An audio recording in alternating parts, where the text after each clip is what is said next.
Hello दोस्तों, साथ है आपका अपने चैनल नॉलेज कैप पर। मैं हूं आपका दोस्त अंबर तिवारी और ये सुबह 6 बजे की क्लास है जो कि आप सभी को मिल रही है, जिसमें हम डिस्कस करते हैं आप सभी के साथ डेली करंट अफेयर को, वो भी डिटेल वे में।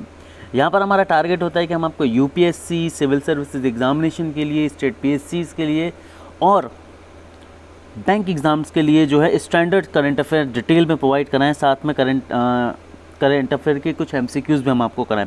यहाँ पर हम आपको completely free of cost education provide करा रहे हैं नॉलेज का चैनल पर, जिसका आपको किसी भी तरह का कोई भी चार्ज वीडियो कोर्सेज के लिए नहीं देना होता है। तो यदि आप चैनल पर नए हैं तो चैनल को सब्सक्राइब जरूर कर लें, साथ ही बेल आइकन बटन को क्लिक कर लें, सो दैट आपको लेटेस्ट वीडियोज़ के नोटिफिकेशन जो है वो मिलते रहेंगे। तो चलिए स्टार्ट करते हैं दोस्तों। आज 24 जुलाई 2020 के हम करंट अफेयर को डिस्कस करते हैं।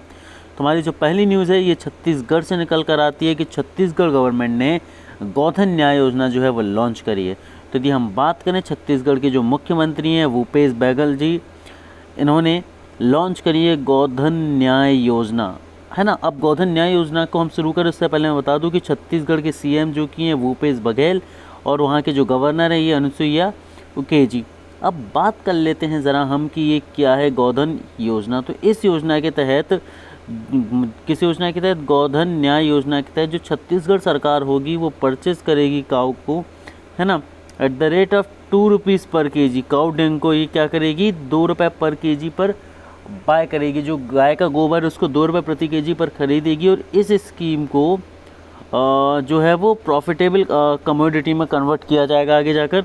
यहाँ पर हम बात करते हैं this scheme also aim to make cow rearing economically profitable and prevent open grazing in state, as well as will help the problem of stray animals on road and the urban areas। तो basically इस चीज़ को करने के कई सारे जो है target रखे गए हैं। जैसे कि देखिए कई सारे विज़न को लेकर ये काम रखा गया। पहली चीज़ तो जो है काऊ की, गाय की कंडीशन सुधरेगी, साथ में जो ओपन ग्राजिंग होती है गाय की वो रुकेगी।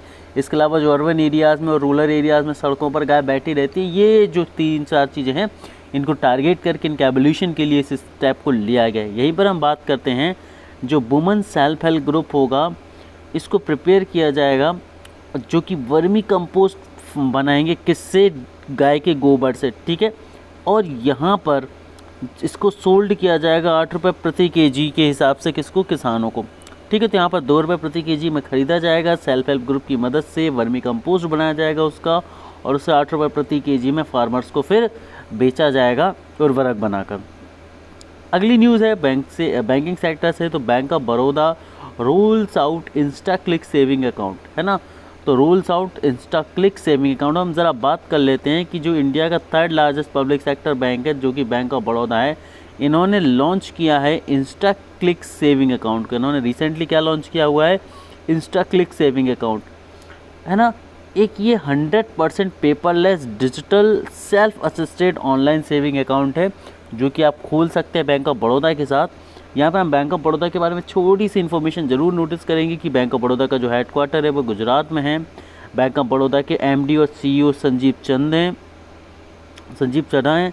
और यदि इनके बैंक ऑफ बड़ौदा की टैगलाइन की बात करें तो इंडियाज़ इंटरनेशनल बैंक इसे बोला जाता है, इनकी टैगलाइन है। आगे बात कर लेते हैं हम इस नए प्रोडक्ट के बारे में जो कि बैंक ऑफ बड़ौदा ने लॉन्च किया है ना, जिसका कि नाम है इंस्टा क्लिक सेविंग अकाउंट। तो देखिए बेसिकली डिजिटलाइजेशन की तरफ कंट्री बढ़ रही है और डिजिटल इंडिया का जो कैंपेन है उसको प्रमोट करने के लिए, डिजिटलाइजेशन को बढ़ाने के लिए, पेपर यूज़ को कम करते हुए यहाँ पर बैंक ऑफ बड़ौदा ने एक बोल्ड स्टेप लिया हुआ है। तो इन्होंने क्या किया है कि इंस्टा क्लिक सेविंग अकाउंट जो है वो प्रपोज़ किया है। ये एक नया फॉर्म है डिजिटल केवाईसी का। केवाईसी का फॉर्म होता है नो योर कस्टमर, ठीक है। और यहाँ पर Aadhaar based OTP, that is the one time password identification, ठीक है। इन दोनों चीज़ों से क्या किया जाएगा, एक अकाउंट खोल सकता है। तो कोई भी कस्टमर चाहे डिजिटल केवाईसी कराकर और आधार बेस्ड OTP जनरेट कराकर अपने लैपटॉप से, फ़ोन से, PC से, किसी के भी थ्रू जो है वह अकाउंट ओपन कर सकता है।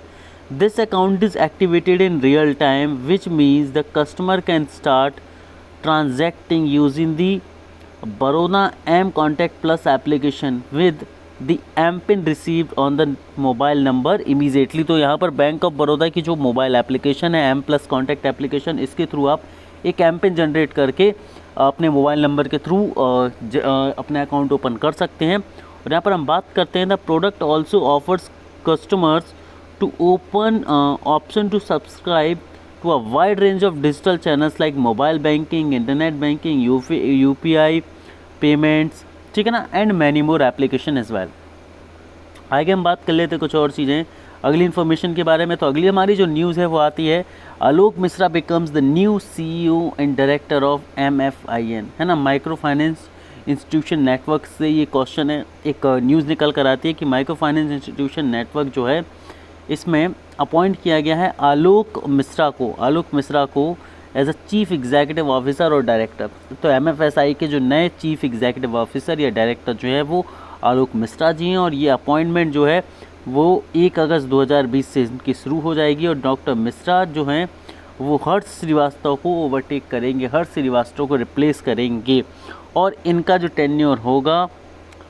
टेन्योर हुआ है रिसेंटली, ये 2 साल का ख़त्म हो चुका है। अब हम बात कर लेते हैं आलोक मिश्रा के बारे में। तो जो डॉक्टर आलोक मिश्रा हैं इन्होंने अपनी 28 साल की जो सर्विसेज दी हैं वो किसको दी है, international development, rural finance, micro finance और इंक्लूसिव फाइनेंस में, और इनकी रिसर्च में इन्होंने दी हुई है। तो काफ़ी ज़्यादा एक्सपीरियंस्ड इनका करियर रहा है फाइनेंस के सेक्टर में। अगली न्यूज़ की तरफ हम चलते हैं कि जो आलोक कुमार हैं इनको नॉमिनेट किया गया है वाइस चेयरमैन ऑफ UIC। ठीक है, आलोक कुमार जी, अरुण कुमार जी की जो बात हो रही है इनको आप यहाँ पर फोटो में देख सकते हैं। तो डायरेक्टर जनरल ने रेलवे प्रोटेक्शन फोर्स RPF के अरुण कुमार जी, इनका जो नेम है इनको नॉमिनेट किया गया as a vice chairman of UIC। UIC stand for union interval 10 international union of railways के लिए इनको क्या किया गया, नॉमिनेट किया गया। और यहाँ पर सिक्योरिटी प्लेटफॉर्म जो है इसमें 2020 से लेकर जुलाई 2022 तक के लिए टेन्यूर के लिए इनका नाम जो है लिया गया है। और यहाँ पर he will take over the chairman of security platform from July 2022 to July 2024। आगे हम बात कर लेते हैं इनके बारे में। The decision to nominate Arun Kumar was taken during the 96 UIC general assembly. तो जो 96वीं जनरल असेंबली की बैठक थी उसके दौरान इस स्टेप को लिया गया है। चलिए आगे बढ़ते और अगली न्यूज़ की तरफ चलते। तो हमारी अगली न्यूज़ ये है कि LIC science agreement with UBI to distribute letters policies. किसने किया है, LIC ने। LIC क्या होती है, life insurance corporation of India, जो कि एक सेंट्रल गवर्नमेंट की सब्सिडायरी है। तो इसके according life insurance corporation of India जो है और union bank of India after the एम्प्लीकेशन with corporation bank and Andhra bank have announced to corporate agencies agreement to distribute LIC policies। तो बेसिकली हम सभी को पता है कि यूनियन बैंक, कॉर्पोरेशन बैंक और आंध्रा बैंक का जो है वो मर्जर हो गया है। तो अब ये मिलकर बन गए हैं आपके यूनियन बैंक ऑफ इंडिया। तो अब union bank of India basically LIC की पॉलिसी बेचेगा। तो हम इनडायरेक्टली बोल सकते हैं कि union bank of India, corporation bank और आंध्रा बैंक, तीनों ने मिलकर एक तरह से जो है वो एक एग्रीमेंट पर दस्तखत किए हैं जिसके अकॉर्डिंग ये डिस्ट्रीब्यूट करेंगे LIC पॉलिसीज़ को। यहाँ पर हम बात करते हैं द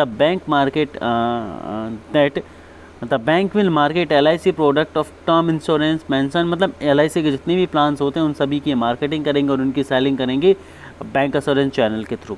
यहाँ पर हम बात कर लेते हैं LIC के बारे में थोड़ी सी बेसिक इन्फॉर्मेशन की। जो LIC के चेयरमैन है वो MR कुमार हैं। LIC का हेड क्वार्टर मुंबई महाराष्ट्र में है। यूनियन बैंक ऑफ इंडिया के MD/CEO जो है वो राजकिरण राय है। और यहाँ के यूनियन बैंक ऑफ इंडिया का जो हेड क्वार्टर है वो मुंबई महाराष्ट्र में है। और जो टैगलाइन है यूनियन बैंक ऑफ इंडिया की वो है good people to good bank with. अब यहाँ पर बात आती है कि सर आपने तो 3 बैंकों के नाम बताए थे, फिर इन्फॉर्मेशन एक बैंक की क्यों डिस्कस कर रहे हैं। तो मैं आप सभी को बता दूं कि 3 बैंक के नाम हमने पढ़े थे, यूनियन बैंक, कॉर्पोरेशन बैंक और आंध्रा बैंक। तो अब ये तीनों बैंक मिलकर केवल एक बैंक बचा है, that is the union bank. That is why हमने सिर्फ यहाँ पर यूनियन बैंक की चीज़ों को डिस्कस किया है। अगली न्यूज़ की तरफ हम चलते हैं। That China launches its first independent mission to Mars. China ने अपना पहला इंडिपेंडेंट मिशन टू मार्स जो है वो लॉन्च कर दिया गया, जिसका नाम रखा गया है ताइनविन फर्स्ट रखा गया है। और ये चाइना का मार्स मिशन है, ठीक है, जो कि पहला इंडिपेंडेंट मिशन है। और इन्होंने लॉन्ग मार्च 5 रॉकेट जो है एक स्पेसक्राफ्ट कैरी करते हुए मार्स की तरफ जा रहा है। और इसमें वैंगचांग स्पेस लॉन्च साइट से इसको लॉन्च किया गया, जो कि साउथ चाइना के हियान प्रोविंसेस में है, ठीक है। आगे बात करते हैं हम इस मिशन के बारे में। मिशन जो कि आपका तैनविन फर्स्ट, जो तैनविन फर्स्ट इसके नेम का मतलब होता है question to heaven. Question to heaven इसके नेम का मतलब होता है। और ये एक तरह से मार्शियन मिशन है जो कि मंगल पर इंडिपेंडेंट जाने का उनका एक प्लान है। तो दोस्तों यहाँ पर हमारे आज के करंट अफेयर के क्वेश्चन ख़त्म होते हैं। मैं उम्मीद करता हूँ कि आपको जो है करंट अफेयर में मज़ा आ रहा होगा। अपने रिव्यू ज़रूर देते रहें और नॉलेज स्काई को सपोर्ट इसी तरह करते रहें। Thank you guys, thank you very much.